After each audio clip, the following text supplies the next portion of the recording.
Geography ডিপার্টমেন্টের third সেমিস্টারের 7 জন সহপাঠী সম্মিলিতভাবে আজকের সেমিনারের মূল বিষয় এনভায়রনমেন্ট অ্যান্ড সোসাইটির বর্তমান সময়ের একটি অত্যন্ত তাৎপর্যপূর্ণ টপিক স্টাবেল বার্নিং অফ কিলা গ্রাম পঞ্চায়েত অন হাওড়া ইন্ডিয়াতে একটি বিস্তারিতভাবে প্রেজেন্টেশন রেডি করার চেষ্টা করছি। প্রথমে বলা দরকার স্টাবেল বার্নিং জিনিসটা কি।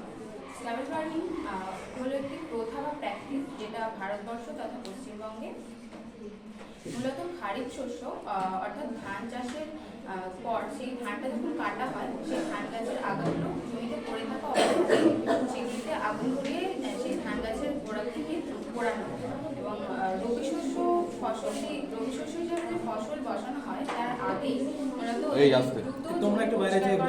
জন্য এই স্টাবেল বার্নিং পদ্ধতি অবলম্বন করা। স্টাবেল বার্নিং মূলত পশ্চিমবঙ্গের হাওড়া জেলায় অক্টোবর, নভেম্বর, ডিসেম্বর এই 3টি মাসে ওই হারভেস্টিং সিজনে সব থেকে বেশি করা হয়। WBPCB অর্থাৎ West Bengal pollution control board 2022-এর রিপোর্ট অনুসারে স্টাবেল বার্নিং সব থেকে বেশি পশ্চিমবঙ্গের 23টি জেলার মধ্যে হাওড়া জেলা সহ উত্তর 24 পরগনা এবং দক্ষিণ 24 পরগনা জেলায় এখনো বর্তমানে সব থেকে বেশি প্রচলিত।